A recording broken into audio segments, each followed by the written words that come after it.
Oh, wie hast du das denn? Das ist, kriegst du das hin? Kriegst du das hin? Also ich hätte nichts mit. Ich würde das nicht hinkriegen. Wow, Kette gerissen. Ja. Kette durch, ey.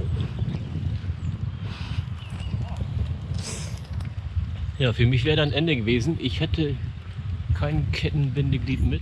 Und wie ihr gerade gesehen habt, war ich doch etwas fassungslos, als ich gesehen habe, dass man so auf so einem ganz knappen Anstieg einfach so die Kette zerreißen kann. Also da war ja kein mega Druck auf der Kette. Trotzdem ist sie bei dem Teilnehmer gerissen. Ich hätte das nicht gehandelt bekommen unterwegs. Also ich habe nie dran gedacht, hier so einen Nietendrücker mitzunehmen, weil der mir einfach zu schwer ist. So ein Ding wiegt, also das Teil, was ich hier habe, war recht einfacher. Der wiegt 145 Gramm. Das, was ich mit habe an Werkzeug, ich habe das mal gewogen. Das ist eine Tüte mit 2 Schläuchen. Meinen Reifenhebern hier, 2 Stück. Dann habe ich noch so eine Aufpump-Gaskartusche dabei, habe ich mal eingeschweißt. Und noch so ein Schnellreparaturzeug, da ist eine Schere drin, da sind diese kleinen Kautschukstreifen drin, ein kleiner spitzer Schraubendreher, um irgendwelche spitzen Steine aus dem Mantel rauszufummeln. Den nehme ich einfach nicht mit, der ist mir einfach zu schwer, der ist zu groß. Meine ganze Werkzeugtüte für unterwegs, die wiegt also schon 700 Gramm, finde ich recht viel.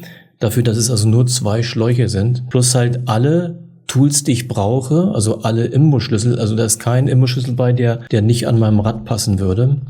Also kein Set oder sowas. Ja, nachdem ich das gesehen habe und dachte, unterwegs, das kann äußerst unangenehm werden, wenn man auf einer langen Tour ist und einem reißt die Kette. Und habe dann geguckt, was mache ich da, dass ich in Zukunft damit klarkomme. Und da habe ich dann das Ding hier gefunden. Ein Kettensprenger. Das Ding wiegt irgendwie so 15 bis 17 Gramm.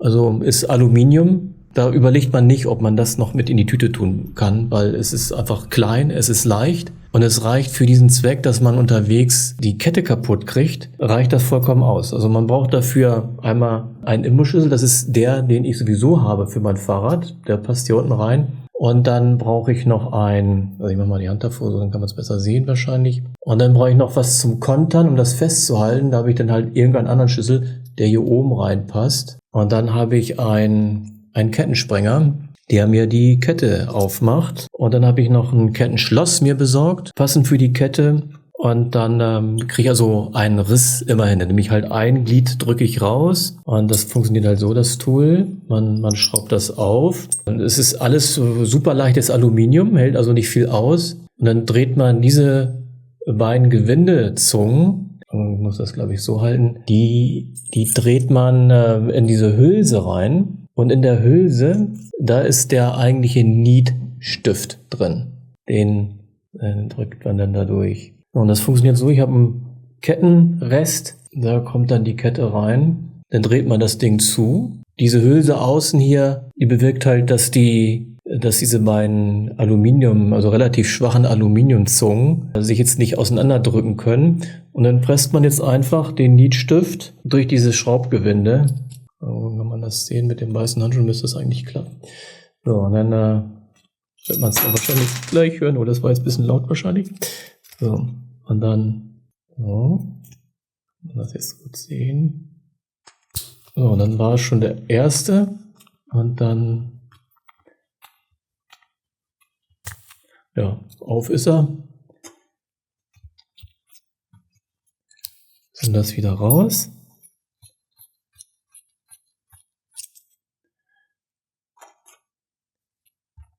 Und ich habe hier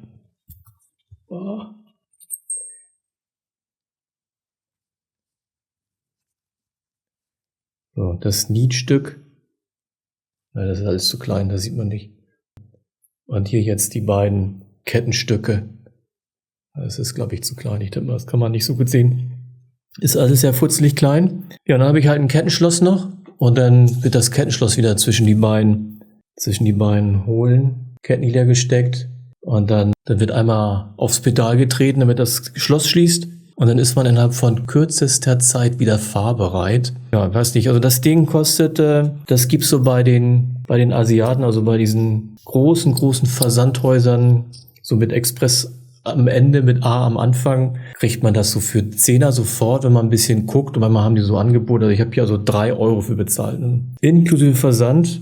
Die Dinger kosten, weiß nicht, ich würde sagen so 20 Euro, ein bisschen drüber vielleicht. Und dafür ist das also, ja, wie geschaffen, finde ich. Wenn also ewig rumgefahren, ohne so ein Teil. Tausende von Kilometern, hatte immer Glück. Ich dachte, Kette reißt vielleicht irgendwie in den Alpen, wenn man da irgendwie ein paar hundert Watt irgendwie aufs Pedal kriegt und die Kette schon halb durch ist. Aber naja, nun habe ich gesehen, die ist schneller durch, als man denkt. Zwar sehr, sehr selten, aber wenn es dann soweit ist, ich tippe mal, die meisten haben dann nichts dabei und werden wahrscheinlich auch nicht unbedingt anhalten. Die rasen alle weiter und dann stehst du da und dann musst du irgendwie gucken, wie du zum Bahnhof kommst, nur weil irgendwie so ein kleiner Stifter aus der Kette fehlt. Das wollte ich mal gezeigt haben und ich werde mal weitere Videos drehen vom Einsatz meiner kleinen Werkzeuge, was ich dann so minimal immer mit habe bei mir beim Radfahren.